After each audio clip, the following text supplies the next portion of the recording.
గడిచినటువంటి సంవత్సర కాలంగా ఈ ప్రభుత్వం చేస్తూ ఉంది. ఏ సందర్భంలో అయితే ప్రభుత్వానికి ఏదన్నా వారి నిర్ణయాలు కానీ లేదా వారు చేతకాంతనం వల్ల ఏదైనా పని జరిగితే ఆ సందర్భంలో డైవర్షన్ చేయడానికి, ఇష్యూని డైవర్ట్ చేయడానికి ఏదో ఒక ఇష్యూని పట్టుకొని జగన్మోహన్ రెడ్డి గారిని నిందించి, గత ప్రభుత్వాన్ని నిందించి పబ్బం గడుపుకునేటువంటి ప్రయత్నం ఇప్పుడు ఉన్నటువంటి ప్రభుత్వం తాలూకా ఒక పనితీరుగా మారిపోయింది. ఈరోజు మీ ముందుకు రావడానికి, ప్రజలకు కొన్ని విషయాలు చెప్పడానికి గల కారణం ఏంటంటే, మీ అందరికి గుర్తుందో లేదో 4 నెలల క్రితం, 4-5 మాసాల క్రితం పెద్ద ఎత్తున గత ప్రభుత్వంలో జగన్మోహన్ రెడ్డి గారి హయాంలో పవర్ పర్చేజ్ అగ్రిమెంట్స్ సంబంధించి ₹2.49 కేంద్ర ప్రభుత్వ సంస్థ అయినటువంటి సెక్కీతో, solar energy corporation of India అంటే సెక్కీ సెంట్రల్ గవర్నమెంట్ అండర్టేకింగ్ సంబంధించినటువంటి సంస్థ, ఆ సంస్థకు సంబంధించి ఆ సంస్థతో ₹2.49 యూనిట్కి పవర్ పర్చేజ్ అగ్రిమెంట్ అనేటువంటిది గత ప్రభుత్వంలో జగన్మోహన్ రెడ్డి గారి నాయకత్వంలో చేస్తే, ముఖ్యంగా ఎల్లో మీడియా ఎంత గగ్గోలు పెట్టిందంటే, ఇందులో ఏదో అవినీతి జరిగిపోయింది, ₹1,00,00,000 కోట్ల ఇందులో అవినీతి జరిగిపోయింది. చంద్రబాబు నాయుడు గారు కూడా గతంలో ఎన్నికల ప్రచారంలో, ఎన్నికల ప్రచారం కాదు, ముఖ్యమంత్రి అయిన తర్వాత కూడా ప్రజల ముందుకు వచ్చి సెక్కీతో జగన్మోహన్ రెడ్డి గారు చేసుకున్నటువంటి ఒప్పందం వల్ల రాష్ట్రానికి ఎంత నష్టం కలుగుతూ ఉంది అని చెప్పి పెద్ద ఎత్తున ఒక దుష్ప్రచారాన్ని 10-15 రోజుల పాటు చేసినటువంటి విషయం మీ అందరికీ తెలుసు.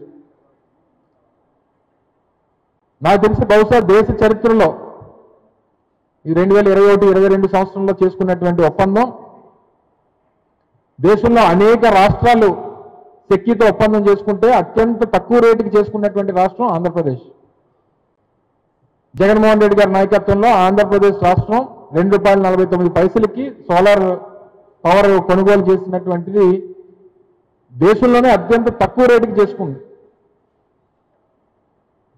ఈరోజు కొత్తగా మీ ద్వారా ప్రజలకు చెప్పదలుచుకుంది ఏంటంటే, ఈ సంవత్సర కాలంలో అనేక అవినీతి కార్యక్రమాలకు పాల్పడినటువంటి ప్రభుత్వం కొత్తగా మళ్ళీ ₹11,000 కోట్ల ఒక పెద్ద స్కామ్కి వీరు తెరతీశారనేటువంటి విషయాన్ని మీ ద్వారా ప్రజలకు తెలియజేస్తా ఉన్నా.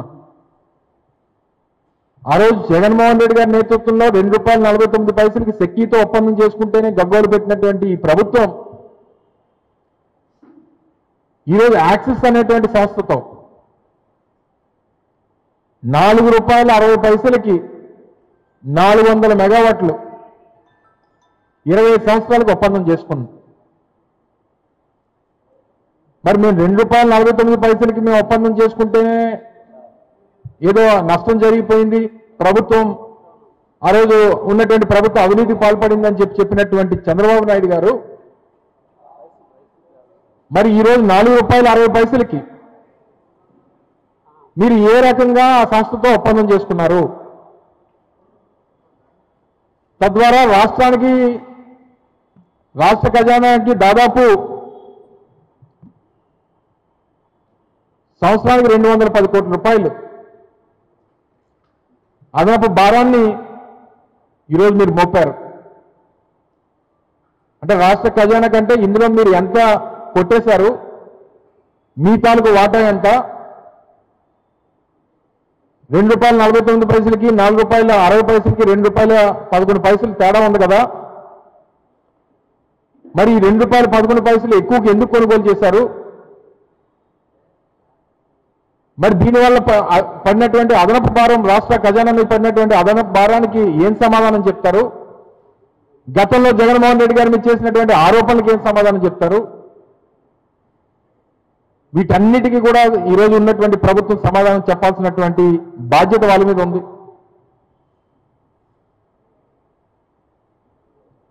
గతంలో 2014-19 మధ్యలో దాదాపు ₹7కి ₹6.90 ₹6.95 ఒప్పందాలు చేసుకున్నటువంటి గత ప్రభుత్వంలో 2014-19 మధ్యలో ఉన్నటువంటి చంద్రబాబు నాయుడు గారి ప్రభుత్వం ₹6 ₹6.90 కూడా చేసుకున్నారు. ఇప్పుడు సోలార్ పవర్కి సంబంధించి మేము చేసుకున్న ఒప్పందాన్ని ప్రశ్నించేటువంటి పరిస్థితుల్లో అనేక మీడియా సంస్థలు. అసలు ఆశ్చర్యం ఏంటంటే ఈ ఒప్పందం జరిగిన ఏ టీవీ ఏ ఛానల్లో చూపించిపోవడం అనేటువంటిది, ఎల్లో మీడియాకి సంబంధించినటువంటి ఛానల్స్ అంటే వాళ్ళకి కనబడట్లేదా, లేదా అదనపు భారం ప్రజల మీద ఖజానా మీద పడినా సరే చంద్రబాబు నాయుడు గారికి ఇబ్బంది లేదు కాబట్టి మేము మాట్లాడమని చెప్పి అనుకుంటారా? అరే జగన్మోహన్ రెడ్డి గారి మీద ఎన్ని ఆర్టికల్స్ అండి, ఒకటి కాదు రెండు కాదు, పేపర్లో, ఆంధ్రజ్యోతిలో, ఈనాడులో రకరకాలైనటువంటి ఆర్టికల్స్, పదులు కొద్ది ఆర్టికల్స్, దాదాపు ఒక 15-20 రోజులైతే ఇంక వేరే పని లేనట్టు పదుల సంఖ్యలో రోజు దీని మీద ఆర్టికల్స్. రాష్ట్రానికి తీవ్ర నష్టం, అధిక ధర ఎందుకంటే అడ్డగోలు వాదన, అంతర్జాతీయ స్థాయిలో జగన్ అవినీతి ఒప్పందానికి అడ్డగోలుగా సమర్థన, ఇలా రకరకాలైనటువంటి హెడ్డింగ్స్ పెట్టి అత్యంత తక్కువ ధరకు మేము ఒప్పందం చేసుకుంటే మా ప్రభుత్వంలో దాన్ని ఈ రకంగా నిందించారు. మరి ఈరోజు ₹4.60 ఏం సమాధానం చెప్తారు చంద్రబాబు నాయుడు గారు? కూటమిలో ఉన్నటువంటి రాజకీయ పార్టీలు ఏం సమాధానం చెప్తాయి? మరి ఎవరికి లబ్ధి చేకూర్చడానికి ఒప్పందాలు చేసుకున్నారు? దీని మీద నుంచి పడేటువంటి అదనపు భారం రాష్ట్రానికి నష్టం కలిగిస్తూ ఉంది. 25 సంవత్సరాల పాటు ఈ రేట్ని భరించాలి. 25 సంవత్సరాలకి అదనంగా మరో 11,000 కోట్ల రూపాయలు రాష్ట్ర ప్రభుత్వం మీద, రాష్ట్ర ఖజానా మీద భారం పడతా ఉంది. ఎన్నికల ముందేమో నాణ్యమైనటువంటి విద్యుత్ ఇస్తాం, రేట్లు పెంచాం, యూనిట్ ధరలు పెంచాం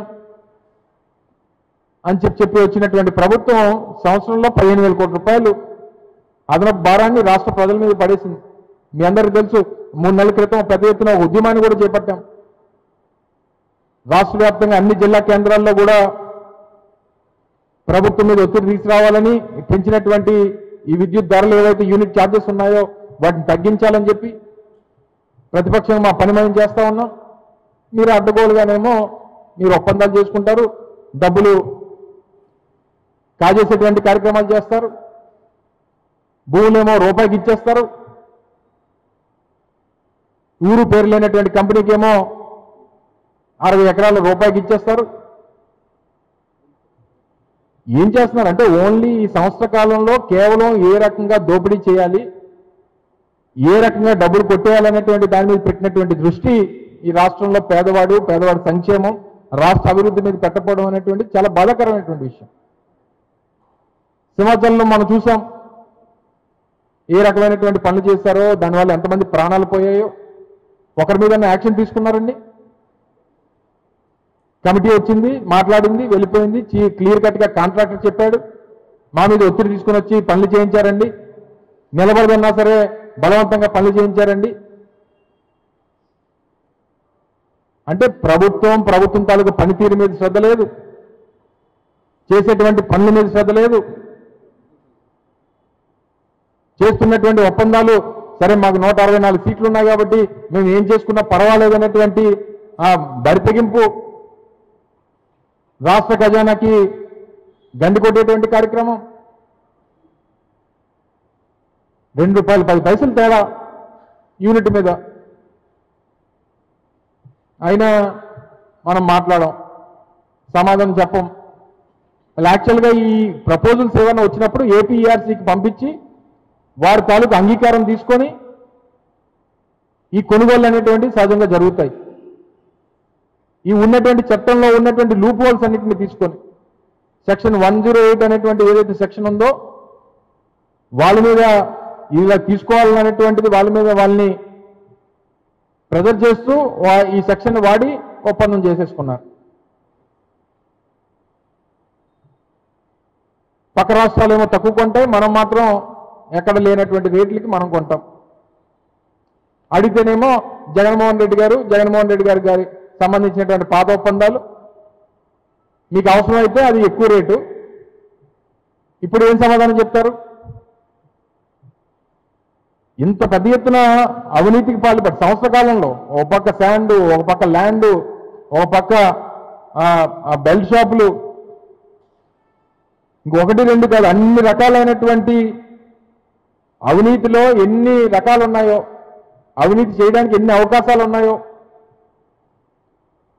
అన్ని అవకాశాలని సంవత్సర కాలంలో వాడుతూ ఉన్నారు.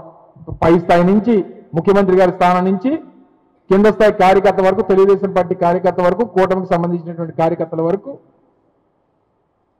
ఎక్కడ మరి దేనికి అవకాశం లేదు. సంక్షేమం అనేటువంటి మాటకి అసలు ఆ పదాన్నే డిక్షనరీలో తీస్తుంది ప్రభుత్వం. కేవలం అవినీతి అవినీతి అవినీతి, మరొకటి లేదు మా ప్రభుత్వంలో అనేటువంటి దానికి ఈ సంవత్సర కాలం తాలూకు పరిపాలన ఒక నిదర్శనం. దీనికి సమాధానం చెప్పాలి ప్రజలకి. ఆ రోజు జగన్మోహన్ రెడ్డి గారు మీరు చేసినటువంటి ఆరోపణలకు క్షమాపణ చెప్పాలి. ఇప్పుడు మీరు చేసుకున్నటువంటి ఒప్పందానికి ప్రజలకి సంజాయిషి ఇవ్వాలి. తద్వారా ఎంత భారం ఈ రాష్ట్ర ప్రభుత్వం మీద పడతా ఉందో, మీరు మోపినటువంటి ఈ భారం వల్ల మీకెంత లబ్ధి చేకూరుతా ఉందో, తద్వారా మీరు ఇందులో ఎంత కాజేసేటువంటి ప్రయత్నం చేస్తా ఉన్నారో ఇవన్నీ కూడా ప్రతి ఎత్తున ప్రజల ముందు పెడతాం. ప్రభుత్వాన్ని సమాధానం చెప్పమని అడుగుతాం. పరిపాలన మీద శ్రద్ధ పెట్టమని చెప్పి కోరుతా ఉన్నాం. ప్రపంచంలోనే అతిపెద్ద ప్రజాస్వామ్యం భారతదేశం. ఏం చేస్తాం? 5 సంవత్సరాలకు ఒకసారి ఎన్నికలు. సంవత్సరం అయింది, 4 సంవత్సరాలు వెయిట్ చేయాల్సిందే. వీరు చేసినటువంటి తప్పులను ఎప్పటికప్పుడు ప్రజల దృష్టిలో పెడతా ఉంటాం. వీరు చేస్తున్నటువంటి అవినీతి ప్రజల దృష్టిలో పెడతా ఉంటాం. మీ వల్ల ప్రజలు పడుతున్నటువంటి ఇబ్బందుల్ని వారికి గుర్తు చేసేటువంటి కార్యక్రమాలు చేస్తాం. ప్రభుత్వం తాలూకా నిర్ణయాల్ని వెనక్కి తీసుకునేటువంటి విధంగా వారి తప్పుడు నిర్ణయాలు, తప్పుడు ఒప్పందాలు, వారి అవినీతి ఒప్పందాలు, వీటన్నిటిని కూడా ప్రశ్నించేటువంటి కార్యక్రమం బలంగా వైఎస్ఆర్ కాంగ్రెస్ పార్టీ చేస్తుంది. జగన్మోహన్ రెడ్డి గారు మీరు చేసేటువంటి తప్పుడు ప్రచారాన్ని తిప్పికొట్టేటువంటి కార్యక్రమం చేస్తుంది. ఏదేమైనప్పటికీ మీరు చేసినటువంటి ఈ అవినీతి దాదాపు 11,000 కోట్ల రూపాయలు స్కామ్. ఇది ₹2.49 కొనాల్సింది మీరు ఆ రోజు మా మీద ఆరోపణ చేశారు. ఒక 10 పైసలకో 20 పైసలకో తక్కువ కొనండి. సరే, ఆ రోజు మమ్మల్ని ₹2.49 కొన్నారు, ₹2.30కో ₹2.20 మేము కొన్నామని చెప్పుకోవడానికి. మేము ₹2.49 కొంటే మీరు ₹4.60 కొన్నారు. అప్పటికి చెప్పండి, ట్రాన్స్మిషన్ ఛార్జెస్ లేవు మా టైంలో, ISTS ఇంటర్స్టేట్ ట్రాన్స్మిషన్ ఛార్జెస్ లేవు, ఏవి లేవని చెప్పినా సరే అవన్నీ ఉన్నాయని చెప్పి తప్పుడు ప్రచారం చేసి జగన్మోహన్ రెడ్డి గారిని డిఫేమ్ చేయాలనేటువంటి ప్రయత్నం చేశారు. చివరికి నిరూపించలేక ఆ అబద్ధాన్ని నిజం చేయాలనేటువంటి ప్రయత్నం చేశారు. చేత కాలేదు. ఈరోజు తిరిగి మీరు ఈ కార్యక్రమాలన్నింటికీ కూడా మీరు ముందడుగు వేశారు. మీరు ఎక్కడి నుంచి అమరావతి ఒక స్కాము, ఈ ఒప్పందాలు ఒక స్కాము, విశాఖపట్నంలో ఇచ్చినటువంటి భూములు ఒక పక్క లూలుకు అంటారు, ఒక పక్క వర్షాకు అంటారు, రూపాయికే భూములు ఇచ్చేస్తారు. ఇలా పెద్ద ఎత్తున మీరు చేస్తున్నటువంటి అవినీతి భాగవతాలు అన్నీ కూడా ప్రజల ముందు పెడతాం. ప్రజలకు తెలియజెప్పేటువంటి ప్రయత్నం చేస్తాం. మీరు చేస్తున్నటువంటి ఈ నిర్ణయాల్ని వెనక్కి తీసుకునేటువంటి విధంగా మీ మీద ఒత్తిడి తీసుకొచ్చేటువంటి బాధ్యత కూడా వైఎస్ఆర్ కాంగ్రెస్ పార్టీ తీసుకుంటుంది అనేటువంటి విషయాన్ని ఈ సందర్భంగా మరొకసారి తెలియజేస్తా ఉన్నాం. Thank you.